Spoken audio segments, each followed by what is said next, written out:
Bonsoir à tous et bienvenue dans Chaque Voix compte sur LCP à un horaire légèrement décalé pour cause de PLFSS. Nous aurons évidemment l'occasion d'en reparler ce soir. Nous sommes ensemble pour une heure de décryptage et de débat en direct de l'Assemblée nationale avec à mes côtés ce soir pour m'accompagner Fanny Guinochet, journaliste à France Info. Bonsoir Fanny. Bonsoir. Merci d'être là aux côtés de Laurent Guimier. Bonsoir Laurent. Bonsoir Adeline. Vous allez bien tous les deux? Oui, très bien. C'est parti pour le sommaire avec à la une ce soir cette question: jusqu'où ira la colère agricole? La mobilisation contre la gestion de l'épidémie de dermatose nodulaire contagieuse se poursuit ce soir. Sébastien Lecornu tient en ce moment la deuxième réunion de crise de la journée à Matignon.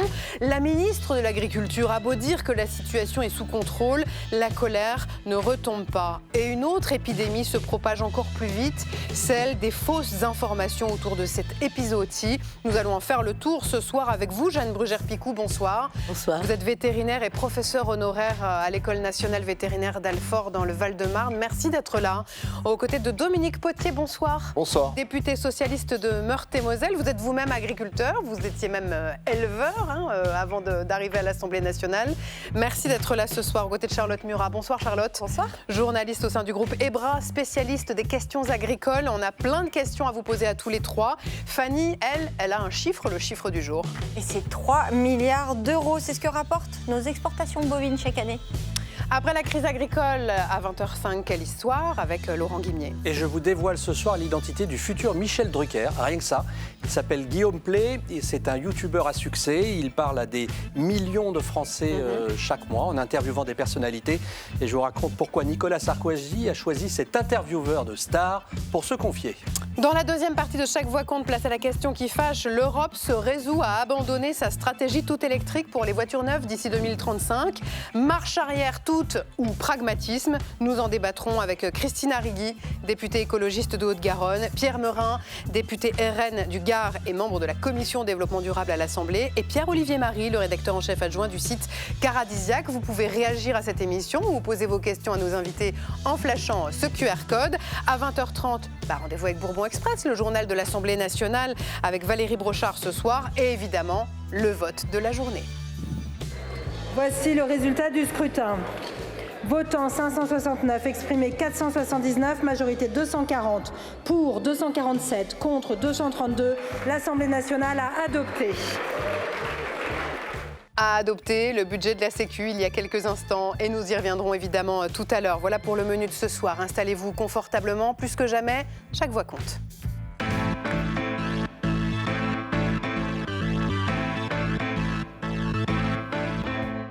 C'est une maladie qui est apparue en Afrique il y a près de 100 ans maintenant. Le premier cas de dermatose nodulaire contagieuse avait été détecté en Zambie en 1929. Et 96 ans plus tard, elle est donc arrivée chez nous en France et elle provoque une nouvelle crise agricole qui s'amplifie de jour en jour.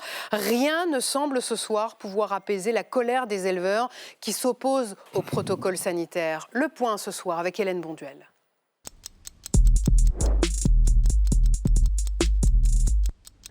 Si la ministre de l'Agriculture pensait avoir calmé la grogne des éleveurs après son déplacement hier soir, c'est raté. On a une ministre qui nous montre qu'elle ne nous écoute pas du tout. Elle est juste aux ordres de son chef, le gouvernement, c'est tout ce qu'elle fait. Je ne sais même pas pourquoi elle se déplace. Entre l'autoroute occupée près de Bordeaux, les opérations escargots dans le Pas-de-Calais, et le blocage de la ligne SNCF sur l'axe ferroviaire Toulouse-Narbonne, la colère des agriculteurs dépasse maintenant la région où se concentrent les cas de dermatose nodulaire. Cet abattage total est une hérésie. Ça fait maintenant près de 6 mois qu'on explique à la ministre qu'il y a des alternatives et qu'on veut à tout prix qu'elle permette l'abattage partiel. Une crise devenue nationale au point que le Premier ministre organisait aujourd'hui 2 réunions d'urgence à Matignon. Le moment est très sensible. Sensible, au point que le débat s'invite ensuite pendant près d'1 heure à l'Assemblée nationale. Je le regrette vivement, ce fut un rendez-vous manqué. Manqué aussi bien sur la forme que le fond. Vous n'avez pas su trouver les mots, la chaleur du propos. On n'informe pas un agriculteur de l'abattage de son troupeau par un simple mail. On ne discute pas avec lui en lui envoyant un gendarme. Nos agriculteurs méritent mieux. Madame la ministre, sans remettre en cause le consensus scientifique, comment assouplir notre protocole d'abattage pour lutter contre la DNC et répondre à la détresse de notre monde agricole. Le gouvernement, interpellé à 10 reprises. 3300 bêtes, effectivement, ont perdu la vie. Mais pour en sauver, Madame la députée, 16 millions, parce que c'est ça l'enjeu. La vaccination, Mesdames et Messieurs, c'est un chemin d'espoir pour les éleveurs qui vont ainsi pouvoir protéger leurs élevages. Et je vous annonce que je vais mobiliser l'ensemble des vétérinaires de nos armées qui vont être dépêchés dans les zones pour permettre justement d'accélérer cette vaccination. Pas sûr que cela suffise à calmer la colère des agriculteurs, alors que de nouvelles actions sont déjà prévues dans la semaine. Et donc, cette réunion de 17h30 à Matignon vient de s'achever. Je vous en livre à l'instant les annonces que vient de faire la ministre de l'Agriculture, Annie Genevard. 750 000 bovins vont être vaccinés.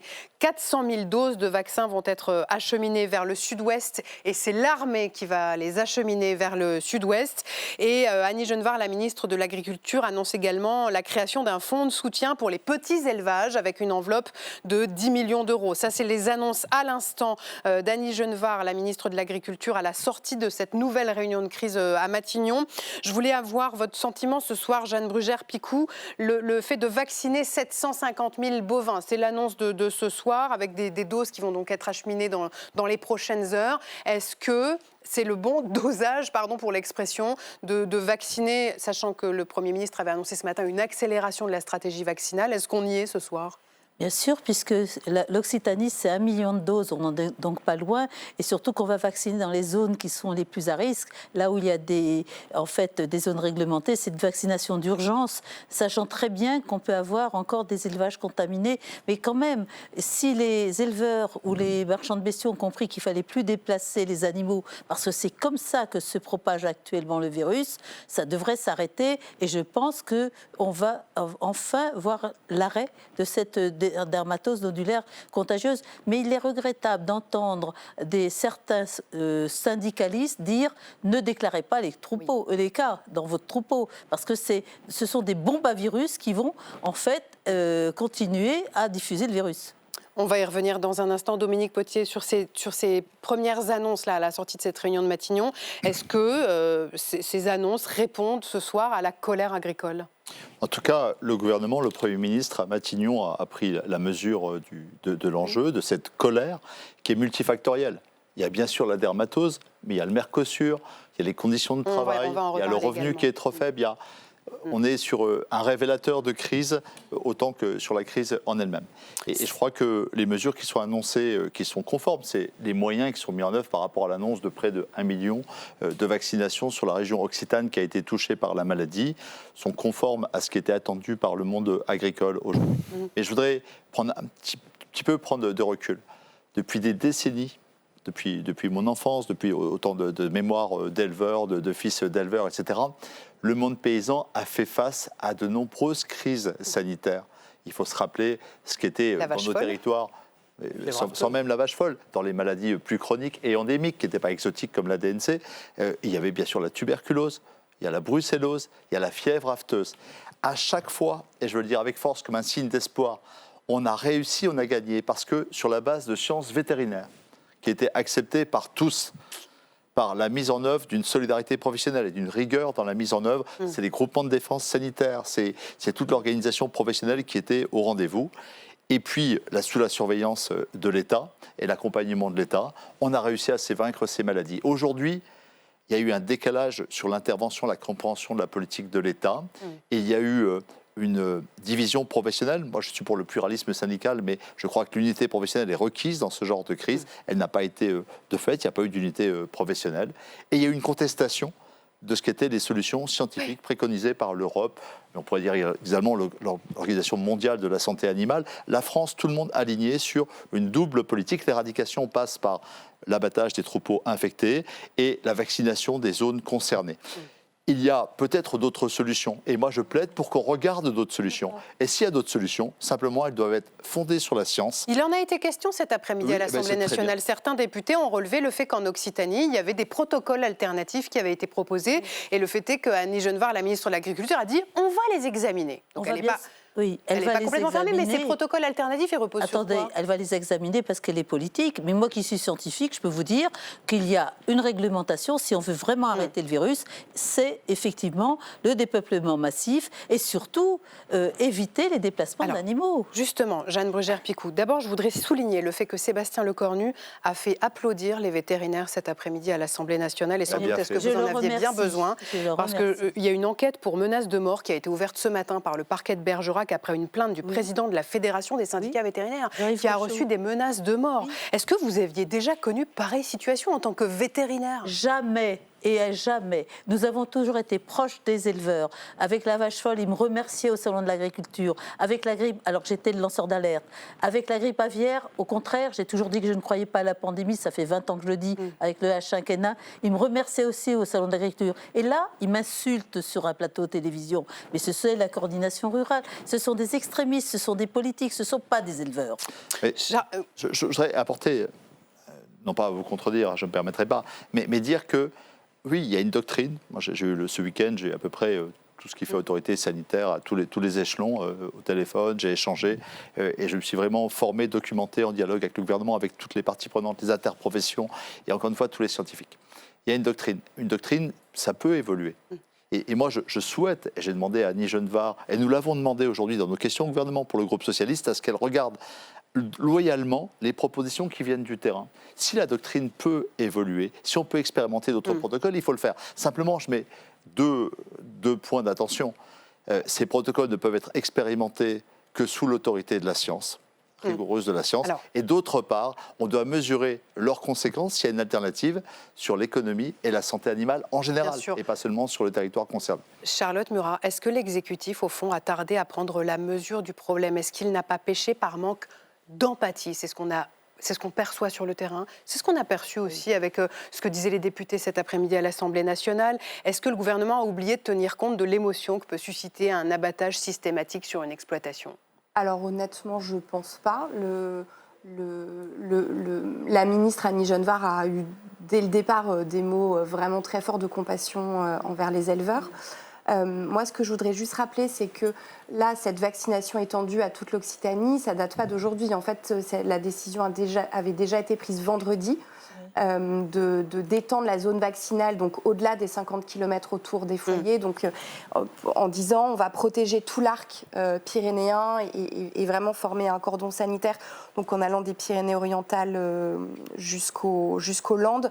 Là, la question, c'est de savoir si éventuellement il y a un ou deux départements de plus qui rejoignent ce dispositif, mais en tout cas, ça avait déjà été décidé en fin de semaine. Et dès le départ, non, ils ont toujours dit on soutient les éleveurs.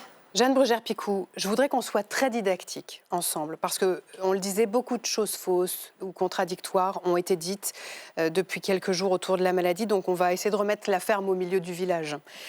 Comment la dermatose nodulaire est-elle arrivée en France ? Alors c'est très simple, elle est arrivée en Sardaigne, puis en Italie, en Lombardie, au nord de l'Italie. C'est certainement un transport de bétail qui l'a amené en Savoie. Et là, on ne peut pas en vouloir à l'éleveur ou aux marchands de bestiaux parce qu'on ne savait pas qu'il y avait la dermatose.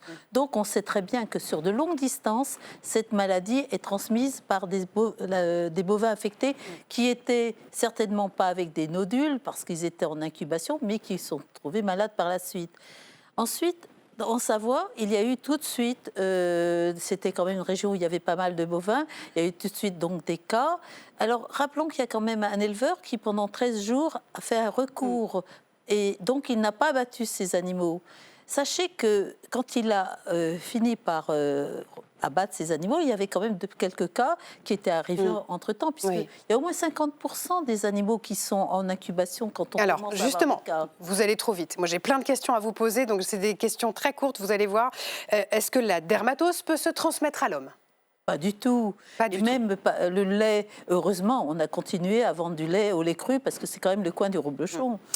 La dermatose peut-elle se transmettre à d'autres animaux que les vaches? Il n'y a que les bovins, à la rigueur des buffles, mais il n'y en a pas chez nous. Et surtout, il n'y a pas de réservoir sauvage, puisque ça ne touche pas les cervidés, ni les... C'est ce qui fait d'ailleurs que l'Afrique n'a pas réussi à enrayer l'épidémie, c'est qu'il y a des buffles sauvages et que les mouches ne choisissent pas si elles vont sur un animal domestique ou un animal sauvage. Pas d'argent pour vacciner et qu'elle est endémique. Ce sont des régions endémiques comme, attention, c'est parti aussi vers l'Est et vers la Russie, la Chine et jusqu'au Japon cette année. C'est une maladie exclusivement bovine. Par exemple, le chien ou le chat de la ferme ne peut pas être contaminé. Même pas les moutons ou les chèvres ne sont pas sensibles. La maladie fait-elle souffrir l'animal? Oui, car c'est la variole, si vous voulez. C'est un capripox virus et ça va donner des ulcères. Et ça fait mal, surtout si c'est au niveau de la mamelle. Et si on laisse évoluer, ça touche les épithéliums de la cavité buccale et ça peut aller au niveau du poumon, des digestifs. Et là, ça fait très mal. Et c'est comme ça que des vaches peuvent mourir. Il y a peu de mortalité, c'est 5% au maximum 10%. D'ailleurs, il n'y a qu'une seule mortalité, c'est une vache qui était je crois, en tout cas, c'était pas les Pyrénées-Orientales, c'est le dernier cas de l'Ariège, voilà. Une vache malade a-t-elle tout de suite des symptômes? Non, c'est là le problème. Il faut attendre au moins 15 jours d'incubation, voire 3 semaines. Donc finalement, c'est pour ça, c'est une maladie tellement contagieuse que quand on a des cas cliniques, ça veut dire qu'il y a beaucoup d'animaux déjà infestés, puisque ce sont des seringues vivantes qui passent d'un animal à l'autre, les stomox, des mouches des étables, qui pompent le sang, qui vont sur un autre animal, ou les tabanidés, les tans.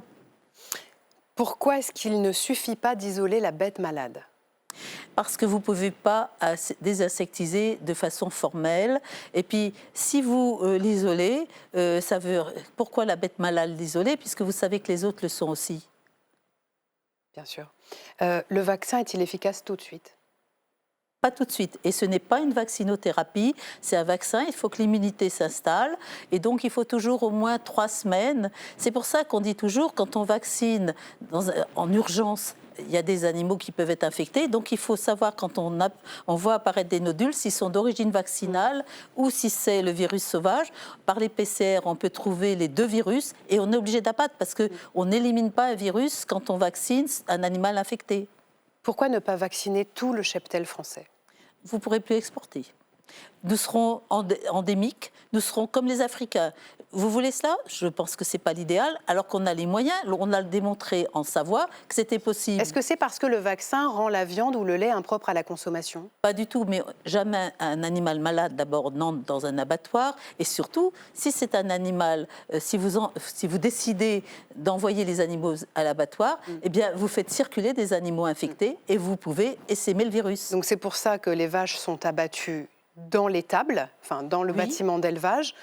Que fait-on des cadavres ensuite? Alors en fait, on désinsectise, ce sont dans des camions bâchés et ils vont être incinérés.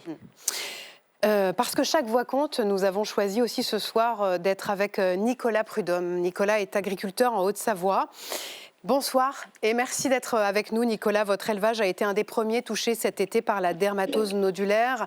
À Saint-Ferréol, une partie de votre troupeau a été abattue et une équipe de LCP était venue à votre rencontre au mois de septembre dans votre étable vide et on a tous été beaucoup marqués ici par votre émotion. D'abord, je voulais vous poser une question toute simple, Nicolas. Comment allez-vous? Bonsoir. Écoutez, ça va. On a connu un week-end très, très agité sur le plan médiatique. On a été énormément sollicités. Je vous remercie d'ailleurs d'être venu cet été parce que médiatiquement, pas beaucoup de monde au niveau des médias s'intéressait à notre situation. Et là, y a beaucoup de monde qui s'intéresse à nous. Et je suis content parce que mes collègues ont réussi à prendre la parole. Donc, c'est que ça va un petit peu mieux aussi pour eux moralement. Nicolas, 68 de vos vaches avaient été abattues sur un total de 145. Pourquoi est-ce que certaines de vos vaches ont été épargnées? Expliquez-nous. C'était pas au même endroit. En fait, les vaches qui ont été épargnées, c'est parce qu'elles se trouvaient à 1 km, 2 km, 5 km et qu'on a pu les vacciner. Bon, rapidement, on a quand même attendu 3 semaines les vaccins, mais dès qu'on a eu les vaccins, on a pu les vacciner et surtout, on ne les a pas déplacés. On leur a amené du foin, on leur a amené... et on les a pas bougés de place, quoi. Donc, et on a attendu, croisé les doigts pendant 40 jours.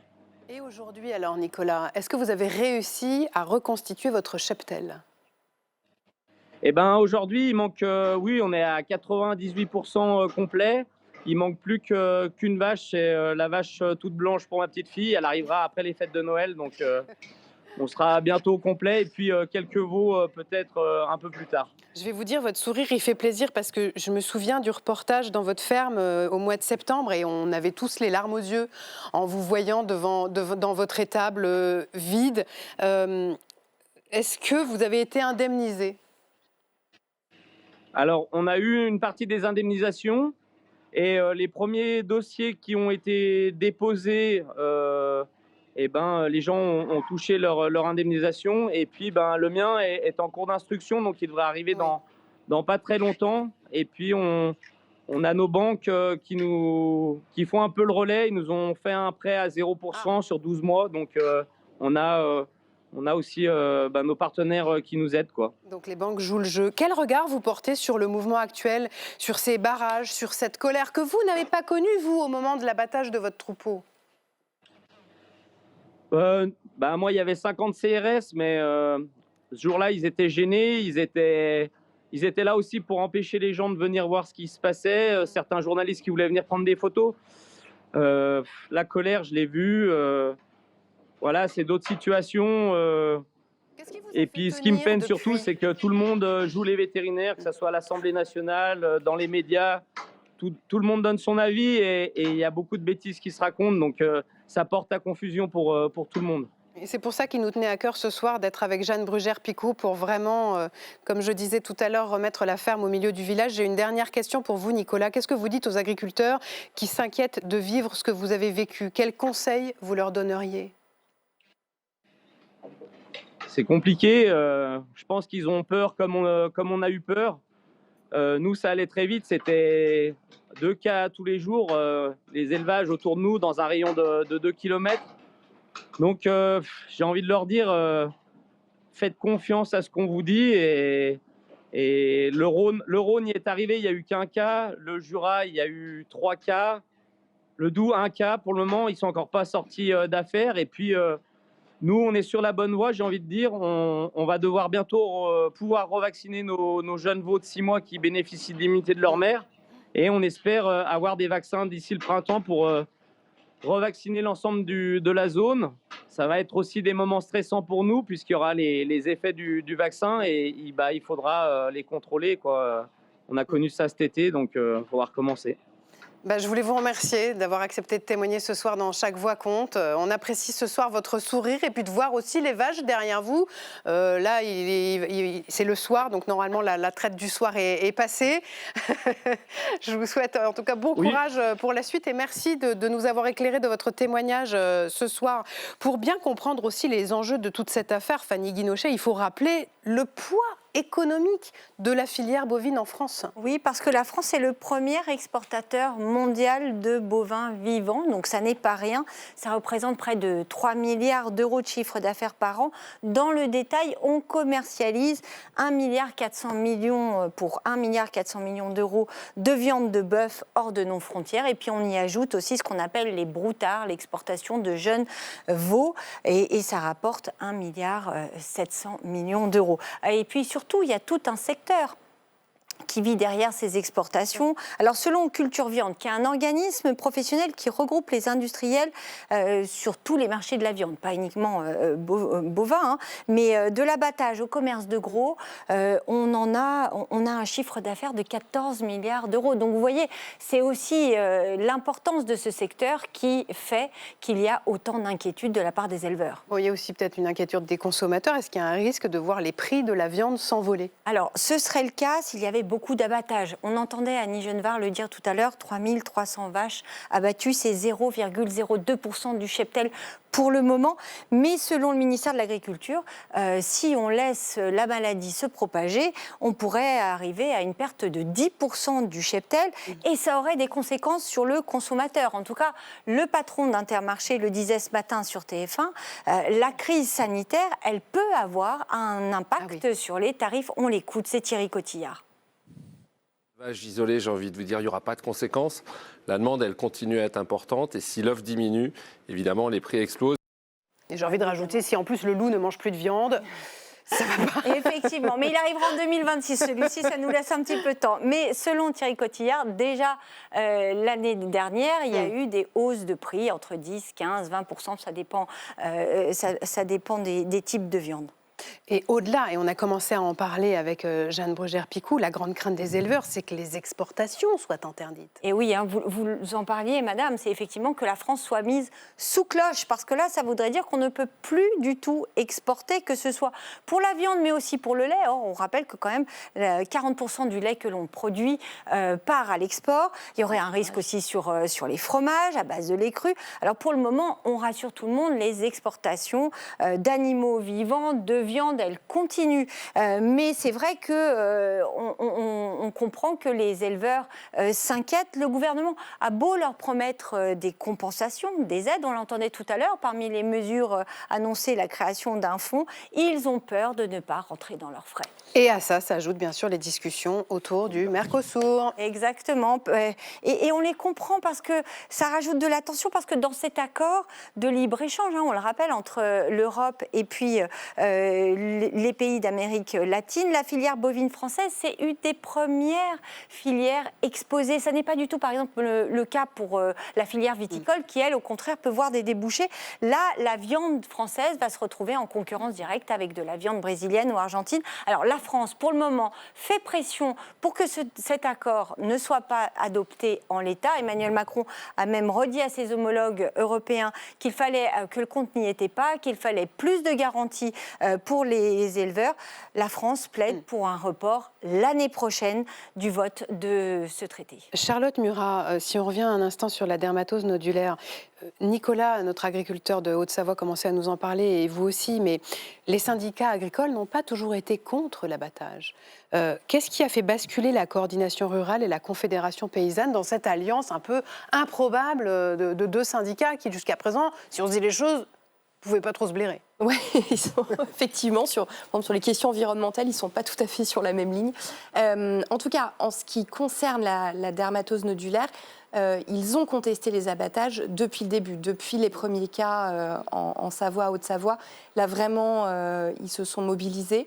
Je pense que là, c'est un peu lié au contexte agricole plus global. C'est-à-dire que il y a tellement de sujets que c'est la petite goutte d'eau qui a fait déborder le vase. Oui, Dominique Potier. Vous avez raison de dire qu'il y a une série de maladies qui sont arrivées. Il y a la FCO qui est encore dans les têtes, il y a l'inquiétude du Mercosur. Il ne faut pas le Mercosur. Le Mercosur, c'est moins d'Amazonie, moins de prairies, c'est de la concurrence déloyale et c'est climaticide. Donc, toutes ces questions-là, elles sont dans la tête des éleveurs. On a un problème de succession, de renouvellement des générations dans l'élevage. On a un problème d'attractivité du métier avec des conditions de travail et des revenus qui ne sont pas toujours au rendez-vous. Donc, c'est tous ces sujets qui forment le malaise agricole. Moi, ce que je voudrais dire, c'est que Nicolas, là, il nous donne un sacré signe d'espoir. Parce qu'il dit qu'on peut reconstruire, qu'on peut se battre et qu'on peut réussir. On l'a fait, encore une fois, la France agricole a vaincu des maladies et les a terrassées par l'unité professionnelle, par la confiance dans la science et la mise en œuvre des puissances publiques. Il faut qu'on retrouve ce chemin. L'État, le gouvernement a pu faire des erreurs. Je pense que l'usage disproportionné des forces de l'ordre dans l'Ariège a été un très mauvais signal. Il y a eu peut-être sûrement des problèmes de pédagogie, mais il faut absolument qu'aujourd'hui, on se mette au boulot. Il y a cette campagne de vaccination, il y a l'acceptation d'une doctrine, et puis peut-être cette doctrine sanitaire, elle peut évoluer, il faut la regarder avec bienveillance. Il faut discuter, il faut dialoguer. Mais est-ce que vous avez l'impression que la bienveillance et le dialogue sont encore possibles? Non, alors, oui, Quand le Premier ministre dénonce cet après-midi, lors des questions au gouvernement, l'amalgame entre des éleveurs qui manifestent pour se défendre et des militants d'ultra-gauche qui ont infiltré le mouvement, c'est ce qu'a dit le Premier ministre. Comment quel regard vous portez? Je ne vais pas me prononcer sur les faits. Ce que j'observe simplement, c'est qu'on a le sentiment d'un usage disproportionné de la force. Mais je ne sais pas qui était sur le terrain, qui a fait quoi. Là, je pense qu'une enquête administrative va nous révéler ce qui s'est passé en Ariège et qui, évidemment, n'était absolument pas souhaitable et qui a dû mettre de l'huile sur le feu. Il faut reprendre le chemin du dialogue. La proposition de Carole Delga, de la ministre, de créer une cellule de dialogue en Occitanie, me paraît plutôt bien. Je crois qu'il y aura à nouveau une réunion du Parlement sanitaire. Il faut qu'on continue à travailler ensemble, main dans la main. Moi, si j'ai un message, c'est que la vie, elle revient après. Et que lorsqu'on est divisé, Et lorsqu'on a des controverses et du désordre partout, c'est la maladie qui gagne. Et la maladie qui gagne, je voudrais le dire, c'est des animaux qui souffrent, non pas quelques milliers, ça peut être potentiellement 1 million, 2 millions d'animaux qui meurent, qui souffrent. Donc ce qu'on veut éviter, c'est une crise sanitaire, de la souffrance animale, le désespoir des éleveurs et une France qui dévisse sur le plan économique. Jeanne Bruguère-Picou, parfois j'ai l'impression de revenir au début du Covid. Quand des thèses scientifiques, quand des vérités scientifiques sont à ce point contredites, quand toute une profession semble, enfin en tout cas une grande partie d'une profession semble s'opposer à des vérités scientifiques. Une partie, si je peux préciser, une partie. Regardez tous ceux qui aujourd'hui soutiennent dans nos départements, partout, une politique sanitaire dont ils ont l'expérience, qu'ils savent qu'elle est à la hauteur. Donc, vous voulez dire que ceux qui s'opposent à l'abattage parlent plus fort ?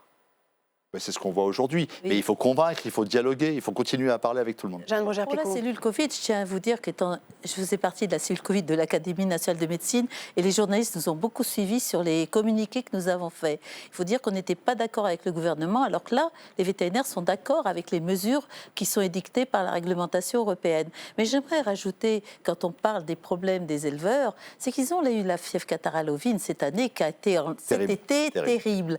Mais ils ont eu des vaccins, ils ne les ont pas utilisés. Ils étaient gratuits en plus. Certains ne voulaient pas les utiliser.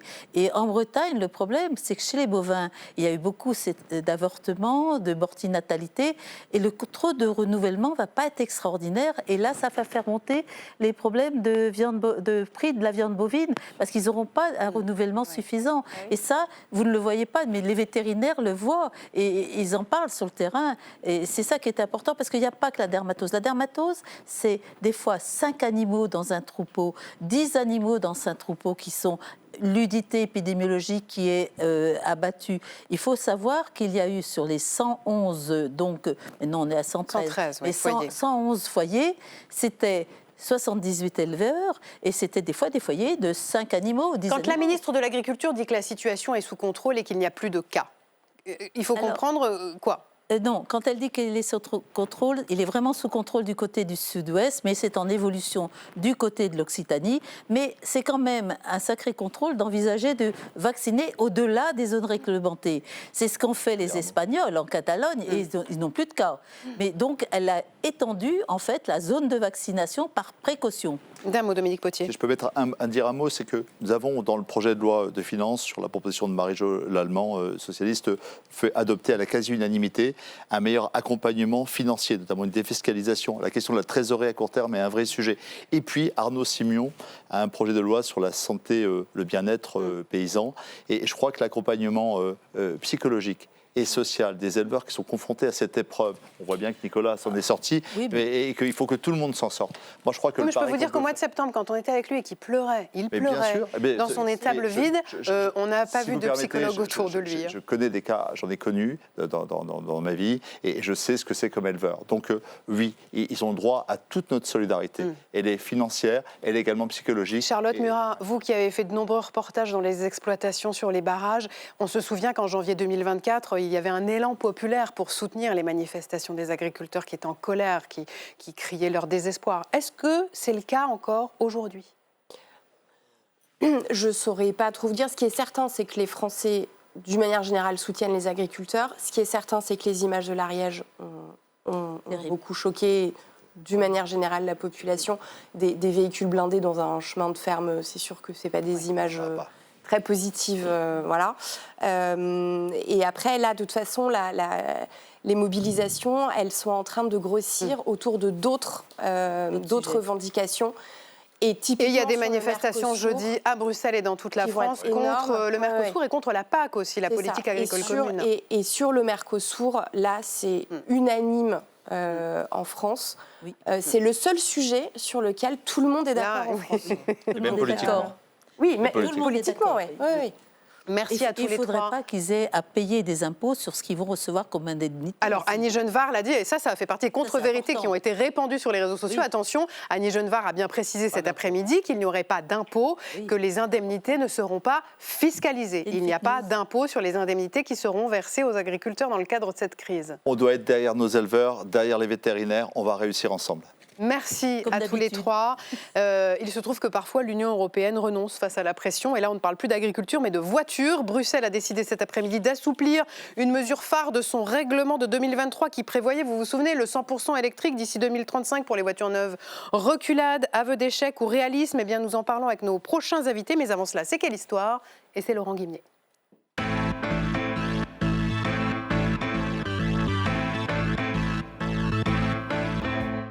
Et ce soir, Laurent, vous nous expliquez pourquoi. Mais pourquoi Nicolas Sarkozy a accordé sa seule interview télévisée depuis sa sortie de prison à un youtubeur? Et oui, Adeline, pourquoi? Et pas n'importe lequel youtubeur. Il s'appelle Guillaume Pley, c'est l'auteur du fameux podcast vidéo Legend. Alors je dis fameux parce que c'est un podcast qui a plus de 3 millions d'abonnés sur YouTube. 3 millions d'abonnés. C'est le podcast d'interview le plus regardé de France. Je vous donne un petit avant-goût du Sarkozy qui dure 1h48, pour celles et ceux qui ne l'ont pas vu. Il a été mis en ligne dimanche. Aujourd'hui, émission exceptionnelle puisqu'on reçoit le président Nicolas Sarkozy qui a accepté notre interview pour raconter son incarcération. Je pense que le plus beau geste d'amour, c'est celui de Carla qui m'a accompagné à l'Élysée, m'a accompagné à la santé. C'est ça, faire le tour du monde. C'est pas un défaut en politique d'être sentimental? C'est sûrement un défaut. Je suis tellement persuadé que c'est normal que l'on m'aime que ça confine à la naïveté. Voilà, tout est à peu près du même tonneau. C'est un petit studio, une belle lumière tamisée qui ressemble davantage à un confessionnal qu'à un plateau de chaîne info. Et bien avec ça, Guillaume Pley collectionne les interviews de responsables politiques qui n'est qu'une petite partie, d'ailleurs ce cheptel politique, si je puis dire, de son casting. Le 21 septembre dernier, par exemple, c'est Édouard Philippe qui s'asseyait dans le fauteuil de Pley pour raconter notamment ce qu'il a fait quand il s'est fait pincer à 150 km/h au volant de sa voiture. Regardez. Qu'est-ce que je fais? Est-ce que je me dis c'est comme ça et puis voilà, ou est-ce que je communique dessus? Et j'ai choisi de communiquer. J'ai fait vous-même? Ouais. J'ai fait un petit communiqué de presse que j'ai envoyé au journal local et à l'AFP en disant que j'avais été intercepté sur l'autoroute avec tel dépassement, que mon permis m'avait été et que j'allais subir, si j'ose dire, le sort que tous les Français dans la même situation. On a fait une connerie, on peut. Voilà, c'est ça. Alors cette conversation entre Guillaume Pley et Édouard Philippe a duré 2h27, près de 750 000 vues pour cette vidéo d'Édouard Philippe. Je le dis au passage, en 2 jours, Sarkozy l'a déjà dépassé en audience. Bon, Laurent, c'est pas faire injure à Guillaume Pley quand on regarde ce type de vidéo que de dire que ça gratte pas trop là où ça fait mal quand même. Oui, totalement, Adeline, et c'est assumé. Faire Legend, c'est pas chercher le buzz, la petite phrase, c'est même le contraire, c'est vouloir installer une conversation dans la durée pour imprimer quelque chose dans l'opinion. Chez Play, l'invité ne prend pas de risque, on n'est pas en direct et on n'a pas donc les aléas du direct, comme ici, par exemple, dans chaque voix compte. Il n'y a pas de piège, l'invité parle à son rythme, c'est lui qui contrôle le tempo, l'émotion qu'il veut donner à l'entretien. Il est au fond chez lui. Et il va falloir vous habituer à ce type de format. Aux États-Unis, Joe Rogan, un ancien commentateur du UFC, vous savez, le MMA, oui. Est devenu le podcast le plus écouté au monde. 11 millions d'écoutes par mois, sur le même principe, un décor minimaliste, des conversations de 2 à 3 heures. Et vous le voyez, il a reçu Trump, Bernie Sanders, le démocrate, ou J.D. Vance, le vice-président américain. Pas de polémique. Ces podcasts, c'est au fond ce que les communicants appellent des safe places, en mauvais français, du nom de ces refuges où des personnes qui se sentent discriminées peuvent parler entre elles et donc sans être remises en question. En toute sécurité. Ce sont des safe places éditoriales, des refuges. Est-ce que c'est du journalisme? Alors, Adeline, vous n'êtes pas la seule à poser cette question. Et c'est normal, on est journaliste, on se pose la question, mais il n'y a pas que nous qui nous la posons. On est corporatiste aussi, peut-être Non, parce que quand vous êtes sur YouTube, il faut toujours regarder les commentaires sous les vidéos. Je ne sais pas si nos invités produisent des vidéos, mais c'est toujours très intéressant. Lorsque les vidéos sont ouvertes aux commentaires, c'est le cas de Pley. Sous le podcast Sarkozy, il prend cher, Guillaume Pley, sur cette interview. Il y a 5000 commentaires et beaucoup le critiquent parce qu'il ne pose pas les questions dérangeantes qu'on attendrait d'un intervieweur face à Sarkozy. Cela dit, c'est le genre de remarque qu'on fait quand un journaliste publie un livre d'entretien avec une femme ou un homme politique. Ces bouquins, ce sont des safe places littéraires. Toujours un peu hagiographique. Voilà, Pley est un accoucheur sans douleur. Vous diriez qu'il invente un nouveau genre, mais De quel personnage de la télé ou de la radio Guillaume Pley se rapprocherait-il, si on devait le comparer? Alors spontanément, je dis Michel Drucker.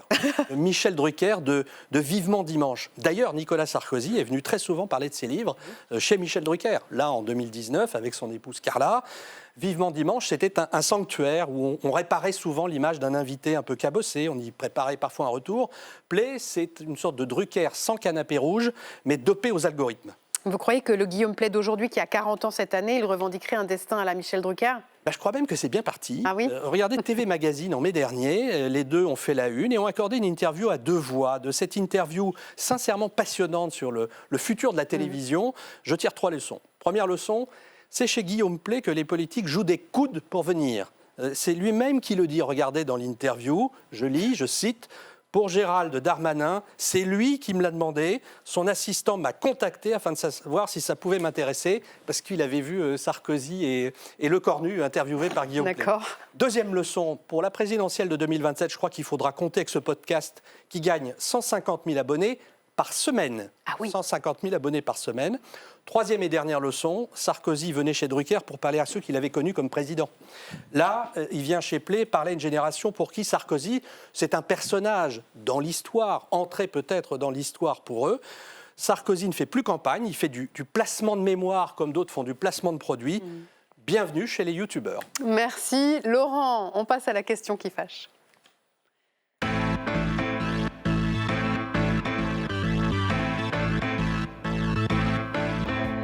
1er janvier 2035, la date était cochée en noir dans l'agenda des constructeurs automobiles européens. C'est la date à laquelle devaient être bannies les ventes de véhicules à moteur thermique en Europe.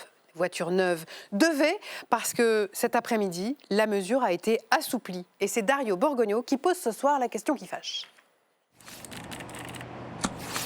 Diesel ou essence, les voitures thermiques n'ont finalement pas dit leur dernier mot. Elles pourront continuer à être vendues après 2035, annonce aujourd'hui la Commission européenne. Au vu de l'adhésion des consommateurs, de la difficulté également des constructeurs à proposer sur le marché du 100% électrique pour 2035, et donc la Commission européenne a choisi en réalité un axe qui est à la fois pragmatique mais qui garde ses objectifs et ses ambitions climatiques. Les ambitions du pacte vert adopté en 2023 sont tout de même revues à la baisse. Pour décarboner le parc européen, les constructeurs devront réduire à 90% les émissions de CO2 de leurs véhicules neufs. Pour cela, ils pourront s'appuyer sur une combinaison de voitures électriques, hybrides et à moteur thermique très performants.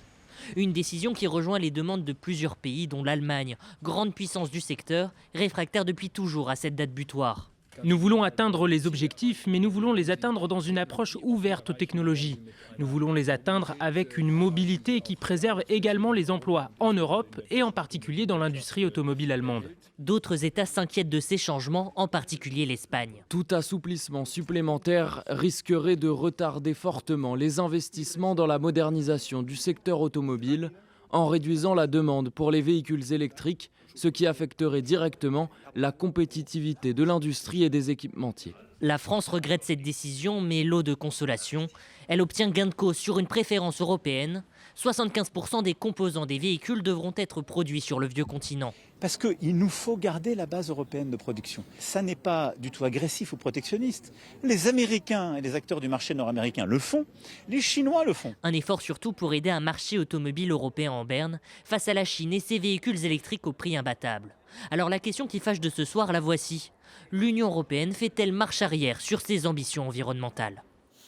Et j'accueille sur le plateau de Chaque Voix Compte Pierre Meurin, député Rassemblement National du Gard. Bonsoir et merci d'être là aux côtés de Christine Arrigui, députée écologiste de Haute-Garonne, et Pierre-Olivier Marie, rédacteur en chef adjoint du site Caradisiaque. Vous allez être un peu l'arbitre de notre débat du soir, mon cher Pierre-Olivier Marie. Pierre Meurin, le RN avait été à la pointe du combat au mois de février dernier quand l'Assemblée avait majoritairement voté contre cette interdiction de la vente de véhicules thermiques neufs en 2035. Vous criez victoire ce soir ? Oui, alors en effet, c'est une vraie victoire, c'est une très bonne nouvelle, mais c'est une victoire un petit peu amère, parce que j'ai entendu M. Séjourné triompher dans ses annonces. Nous avons gagné parce que l'industrie automobile européenne est en crise pour éviter une catastrophe. Là où c'est une victoire un peu amère, c'est que le pacte vert date de 2019 et il a fallu attendre 5-6 ans, c'est-à-dire la perte de 40 000 emplois dans l'automobile en France, un pouvoir d'achat, notamment dans la vente de voitures neuves pour les Français en berne, des millions et des milliards d'euros investis par les États, par les constructeurs, dans une filière à laquelle on va bêtement à marche forcée alors que nous plaidons la neutralité technologique. Donc oui, c'est une victoire du bon sens, mais on aurait aimé qu'ils entendent raison beaucoup plus tôt. Comme nous le disons depuis, souvenez-vous, pendant les élections européennes, ça a été un de nos grands axes de campagne, la fin de l'interdiction des moteurs thermiques à horizon 2035.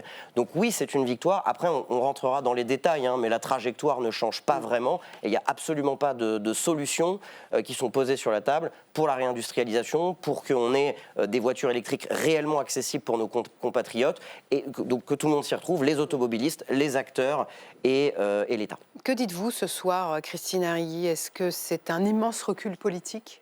Oui, alors c'est un immense recul politique, un immense recul de politique industrielle et de santé, bien entendu, puisque l'engagement sur le pacte vert était un vrai moteur puissant de signal de planification industrielle et de planification écologique en direction des entreprises. Et d'ailleurs, la Chine ne s'y était pas trompée, puisqu'elle, depuis des années et des années, elle a fait de ce secteur un acteur majeur de développement industriel. Toute la chaîne de valeur a été développée. Alors évidemment, ils disposent des matériaux et des matériaux rares qui leur permettent de développer de cette façon-là. Mais 70% aujourd'hui des batteries électriques fabriquées sont fabriquées en Chine. De la même façon, ils ont mis en œuvre des dispositifs de quotas, des dispositifs de soutien financier, des dispositifs de subvention, des dispositifs de co-entreprise, à savoir que s'il y a un développement de technologie dans un pays et qu'il veut être développé, eh bien, c'est uniquement dans le cadre d'une co-entreprise avec une entreprise chinoise. Et donc, en fait, ils ont développé un secteur majeur et aujourd'hui, l'Europe n'a pas été en capacité de le faire, alors même que 34% des gaz à effet de serre sont produits par le secteur routier. Et donc, c'est extrêmement important pour des questions de santé. Et donc, ce n'est pas du tout une victoire, en tout cas, pour la santé de nos concitoyens. Pierre-Olivier Marie, que faut-il comprendre ce soir? Que les constructeurs automobiles pourront continuer à fabriquer des voitures à moteur thermique au-delà de 2035 ? C'est l'intention, en tout cas, affichée par nombre d'entre eux, pas tous. Mais moi, j'aurais tendance plutôt à voir dans ces décisions du jour une victoire un peu à la Pyrrhus pour le thermique, parce que malgré tout, on impose 90% de réduction des émissions de CO2, c'est-à-dire que sans les voitures électriques, on n'arrivera jamais à de telles baisses. Donc finalement, la voiture électrique, la trajectoire, elle est un petit peu infléchie, ce sera un petit peu moins rapide que 2035, certes, mais l'électrification, on y va malgré tout. Et c'est d'autant plus important, comme disait Madame Arilly, que les Chinois sont derrière en embuscade avec des voitures extrêmement séduisantes, il est vrai. Plus qu'en embuscade. Et ils sont dans une situation quasi monopolistique. Oui, mais ils n'ont pas encore de grosses parts de marché. Donc voilà, c'est en ce sens que je disais en ça. France, la voiture électrique la plus vendue, c'est la R5. C'est pas une BYD. À 70% de matériaux chinois fabriqués en Chine, que ce soit la matière première contrôlée par les Chinois. Est-ce que le fait que dans les contreparties à ce report, ou en tout cas à la suspension de cette date de 2035 pour le tout électrique, le fait que justement l'Union européenne impose des contenus européens, c'est-à-dire si on comprend bien, je parle sous votre contrôle, Pierre-Olivier Marie, mais c'est des pièces qui sont dans les voitures. Bon, c'est facile de faire fabriquer une voiture en France avec des pièces qui viennent d'ailleurs. Oui. Là, il faudra que 70% des pièces viennent d'Europe. Oui. Non, mais c'est bien ça. L'acier vert européen, a priori, je ne sais même pas d'ailleurs si dans ce paquet automobile, la règle des 75% de matériaux européens a été réellement retenue, parce que ça me paraît très compliqué économiquement à ce stade, puisque aujourd'hui 80% de l'acier utilisé pour les voitures est importé de Chine et d'Asie de façon générale. Ça, c'est aussi un sujet de souveraineté français. Moi, je m'inscris en faux. La voiture électrique nous rend plus dépendants de la Chine que la voiture thermique ne nous rend dépendants des énergies fossiles. Puisque il y aura un bonus pour les constructeurs qui utilisent de l'acier européen. J'entends, mais la France a une filière thermique, qui est parfaitement souveraine. On a une filière qui existe avec des compétences, avec une capacité de construction et donc de projection. Aller vers le tout électrique, c'est nous rendre dépendants de plusieurs choses. C'est, même si on a du lithium, du raffinage du lithium en Chine, du cobalt qui est extrait au Congo, mais qui est extrait, pardonnez-moi, en termes de droits humains, je pense que ça compte, puisqu'il est extrait souvent par des enfants dans des mines artisanales dans lesquelles il y a des enfants qui travaillent, il y a des accidents, donc il y a un sujet quand même de droits humains. Donc si vous voulez, j'ai pas envie de troquer une dépendance plus relative, c'est-à-dire aux énergies fossiles, à un certain nombre de régimes, à une dépendance beaucoup plus importante à la quasi-totalité de la chaîne de valeur dans le cadre de la production d'une voiture électrique. Donc misons sur la diversité technologique, c'est-à-dire notre filière technique, elle peut utiliser les biocarburants. Il y a des projets de recherche sur des moteurs qui consomment 10% de ce qu'ils consomment aujourd'hui. Donc pour la neutralité carbone, pour avancer vers la neutralité carbone, il y a des projets de recherche qu'on peut mettre en place. Il ne faut pas mettre tous nos œufs dans le même panier, pas tout vers l'électrique. Moi, je pense quand même ce soir aux constructeurs français qui sont allés vers l'électrification à marche forcée. Le fait est, puisqu'il y avait cette date butoir, ce couperet de 2035. En la matière, la France a accéléré, notamment sur les batteries. Elle est en avance par rapport à l'Allemagne.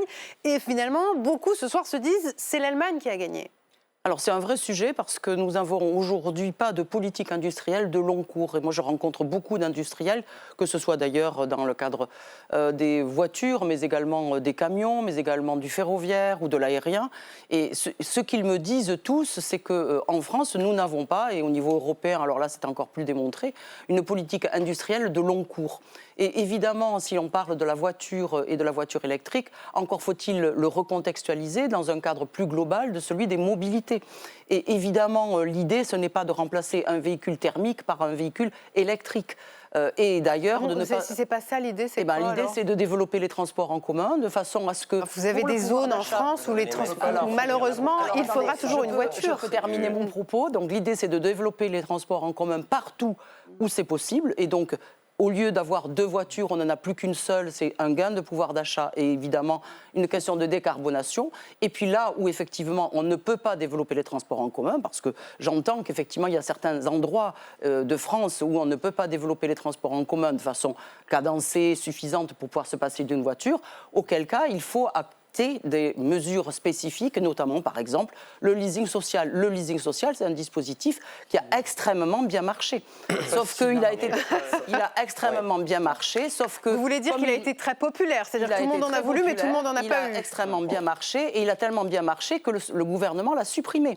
Justement parce que les enveloppes financières... Parce qu'il n'était pas capable de répondre à la demande. Il n'était pas capable de répondre à la demande du leasing social. Et donc on voit bien que sur la question des mobilités, il faut avoir une vision globale et non pas une vision segmentée. Oui, mais pas une vision angélique non plus, mais vous comprenez. Pas une vision angélique, et pour être spécialiste du sujet, puisque je suis rapporteur du rapport spécial transport de la Commission des finances, donc je ne pense pas avoir une vision angélique du tout, eh bien effectivement je dis qu'il faut développer l'ensemble des mobilités et renoncer également à cette idée qu'ont développé les constructeurs français ou d'autres européens du SUV. Le SUV, c'est une aberration écologique et c'est une aberration financière, puisque pour faire rouler un SUV qui est beaucoup plus lourd, il faut des batteries encore plus importantes, et donc on favorise, ce faisant, des consommations d'acier, des augmentations de coûts et des augmentations de prix, et donc l'inaccessibilité de l'acquisition d'un véhicule électrique parce qu'on a fait ce choix du SUV.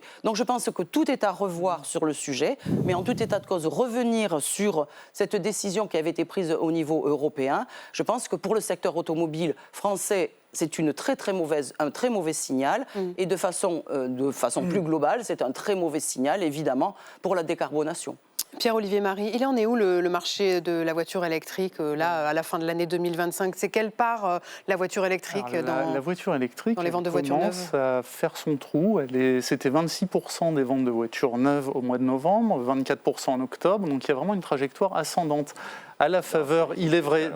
Il y a un effet de levier saisonnier lié au leasing social. Sinon, c'était en baisse. J'allais y venir. À la faveur du leasing social et à la faveur aussi des mesures d'électrification des flottes d'entreprises. Aujourd'hui, les flottes, elles sont sommées de s'électrifier, faute de quoi elles s'exposent à des sanctions, ça peut leur coûter très cher. Donc tout ça mis bout à bout. Oui, mais il y aura des incitations fiscales dans ce qu'a annoncé l'Union européenne aujourd'hui. C'est la très bonne nouvelle. Et l'autre bonne nouvelle, c'est qu'il y a quand même, on a parlé des voitures chères, des SUV, etc. Mais il y a aujourd'hui des voitures électriques, des citadines, avec des tarifs qui commencent à être abordables. Aujourd'hui, on a eu la nouvelle Twingo, par exemple, typiquement. Il y a d'autres voitures chez Renault, chez Citroën. Il y a quand même beaucoup de voitures électriques abordables qui arrivent sur le marché, qui correspondent aux besoins quotidiens de 90%. Le SUV dont parlait Christine Arrigui, on est en train de passer à une autre époque quand même. C'est-à-dire que les petites voitures électriques fabriquées en Europe devraient aussi bénéficier d'un cadre spécifique avec un super bonus à l'achat. Super bonus, c'est ça. Donc là, vous parliez de la Twingo, on a parlé de la R5. Il faut citer une autre marque. Une autre marque française qui produit des petites citadines, Peugeot, Stellantis. Est-ce que, au fond, la première idée, c'est pas de sortir de l'idée qu'une voiture électrique, ça reste une voiture pour une élite? Non, voilà, c'est bien ça. Et aujourd'hui, vous savez qu'il y a 90% des gens qui ont une électrique ne reviendraient pas en arrière parce que c'est très pratique à l'usage, ça coûte pas grand-chose en entretien, ça coûte pas grand-chose en carburant et c'est agréable à conduire. Ça coûte de longues minutes d'attente sur les aires d'autoroute en été. Oui, mais ça, c'est... Ça coûte 10 000 euros de plus en moyenne qu'une voiture thermique. Ça pose des difficultés aussi en termes d'autonomie, de réparabilité, parce que la batterie coûte la moitié du prix de la voiture. Donc dès que vous avez un impact, la réparation et l'entretien, c'est un tout petit peu plus cher. Et vous il y a avez des impacts sur les batteries. Moi, je n'avais pas entendu parler de ça. De dépréciation du prix de la voiture électrique. C'est-à-dire qu'aujourd'hui, en occasion, on ne sait pas combien coûte une voiture électrique. On a un problème de cote sur la vente d'occasion des voitures électriques. Alors j'entends que ce soit un marché émergent, mais aussi le développement de la voiture électrique risque de probablement tuer le tissu. C'est un sujet quand même à prendre en compte parce qu'il faut les accompagner. Le tissu des garagistes locaux, ainsi que le tissu aussi des petites pompes à essence françaises, sachant qu'aujourd'hui, on est en train de nous annoncer une augmentation du prix du carburant pour financer l'électrification des mobilités. Donc aujourd'hui, les gens qui roulent en voiture thermique payent l'électrification. Sachant qu'en termes de pouvoir d'achat, attention, on est déjà en train de nous parler de taxes au kilomètre. Donc aujourd'hui, il y a un effet artificiel qui conduit à penser que conduire en voiture électrique, c'est moins cher. Mais c'est normal puisque l'essence, c'est 60 à 70% de taxes, parce que c'est la TICPE, la TVA, qui couvre les 2/3 du prix de l'essence. Donc dès qu'il y aura un rattrapage fiscal sur la consommation électrique du carburant, à mon avis, les mobilités électriques risquent de déchanter. J'ai d'ailleurs une dernière question. Électrification du parc automobile, oui, avec quelle énergie? Il fait les deux.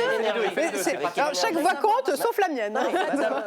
Non, mais le Rassemblement national n'a aucune réponse par rapport à la question de la gaz à effet de serre. Donc j'entends bien que vous critiquiez investir sur un moteur qui ne consomme que 10% de ce qui coûte aujourd'hui, miser sur ce qui existe, la diversité technologique, c'est-à-dire les biocarburants, des moteurs qui consomment moins.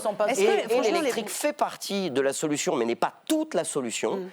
Et la durabilité, parce qu'attention, il y a aussi des problèmes d'obsolescence programmée avec les voitures électriques. Donc l'idée, c'est diversification technologique, arrêter d'avoir une vision religieuse des mobilités de demain et arrêter d'avoir une politique punitive. On va équilibrer les temps de parole, si vous voulez bien, M. Meurant. Une vision dogmatique de l'approche des mobilités telle que vous l'avez aujourd'hui. Quasiment religieuse sur ces sujets-là. Vous êtes un peu viscéralement contre l'électrique aussi, voilà, monsieur Meurant. Je me permets de vous le dire. Parce que on en pense qu'on veut, mais j'utilise des arguments. J'ai dit que l'électrique faisait partie de la solution. Mais par exemple, en montagne, ça pose des difficultés en termes d'autonomie. Parce que le nucléaire et l'électricité, c'est un élément de souveraineté, j'imagine. Oui, mais Mme Arrigui est contre le nucléaire, donc si vous voulez, je parle de vous. Je parle de vous. Si vous êtes pour le nucléaire. Moi, je suis pour le donc vous êtes plutôt pour l'électrique. Et en fait, non. Je ne suis pas opposé à la voiture électrique, je suis contre le fait qu'on en fasse l'ultima ratio des mobilités automobiles de demain. Ça me paraît quand même rationnel. Peut-être la prochaine fois, vous n'invitez qu'un invité. Et je pense que... Mais vous avez la parole. Madame Arrigui, vous avez la parole, Madame Arrigui. Une vision très précise. Comment répondre à ceux qui disent qu'aujourd'hui, encore en 2025, l'électrique, c'est hors de prix, c'est réservé aux élites,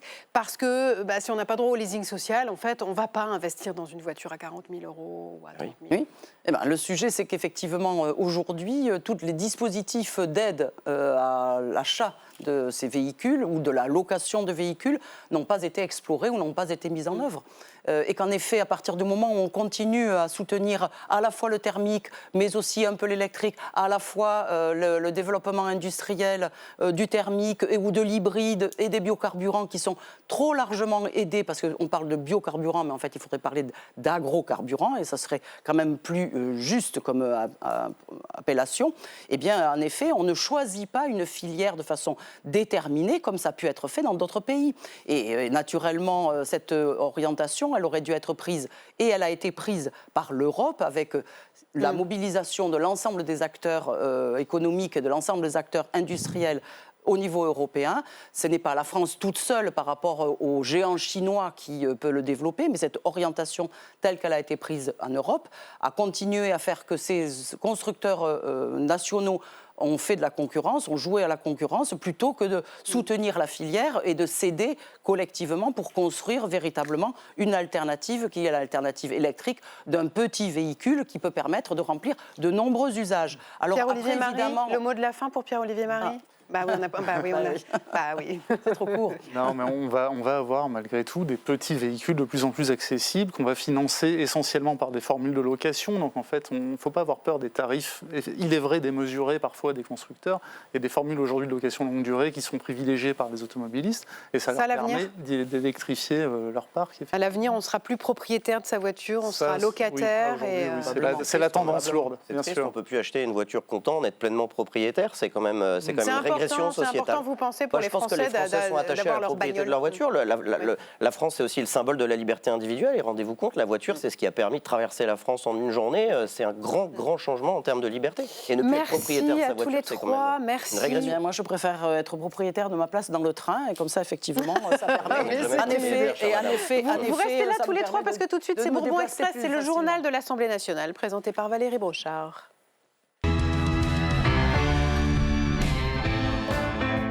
Valérie, on en parlait dans les titres, le PLFSS. Et oui, il a été adopté. Ce budget de la sécurité sociale pour 2026 a définitivement été adopté par l'Assemblée nationale à l'issue d'un vote très serré, 247 voix pour et 232 voix contre. Alors un projet de loi de financement de la sécurité sociale, un PLFSS, comme on le dit ici, qui contient entre autres la suspension de la réforme des retraites, un nouveau congé de naissance, une revalorisation de l'Ondam de 3%, des mesures qui passent aujourd'hui. Mais pour la présidente du groupe écologiste, dont la majeure partie s'est abstenue pour ce vote, la bataille se jouera plus tard, ailleurs, sur le budget de l'État. Écoutez.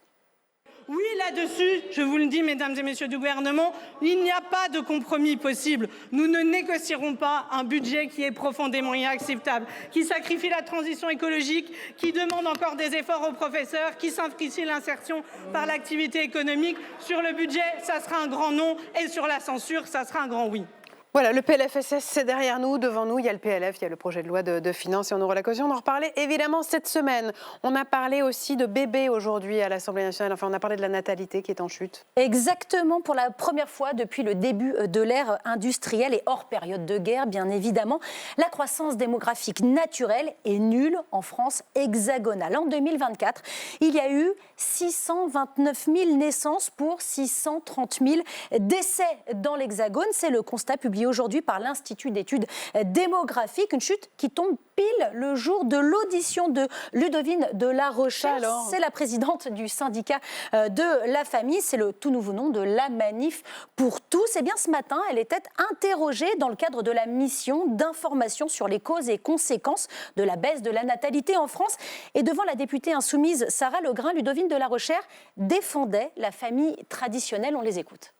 Vous n'avez pas mentionné une seule fois la question du service public et des modes d'accueil, comme si en réalité le seul destin possible pour un enfant dans une famille était de rester auprès de ses parents et donc finalement auprès de sa mère, ce qui est aussi un destin que vous assignez aux mères. Simplement, mon propos était de dire que depuis quelques années, tous les textes qui sont parus étaient consacrés aux familles monoparentales, ce qui est bien, mais il ne faut pas oublier l'ensemble des familles. C'était uniquement mon propos.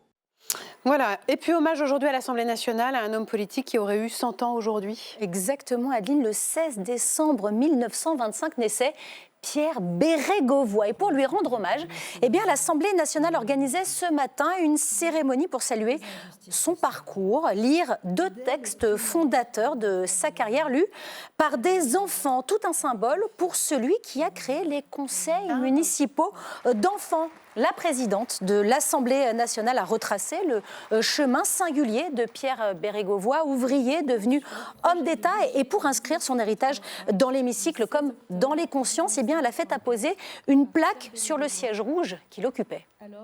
Résistant, il fut aussi un militant, toute sa vie, de l'aube au crépuscule.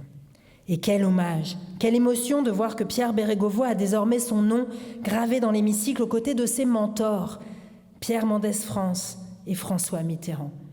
Alors très précisément, on parle du siège numéro 516, Adeline, c'est le même que François Mitterrand qui lui avait d'ailleurs légué. Exactement, c'est la première fois qu'un siège porte une double plaque. Et on termine, Valérie, avec le prix de la photo politique dont LCP est partenaire avec l'Assemblée nationale.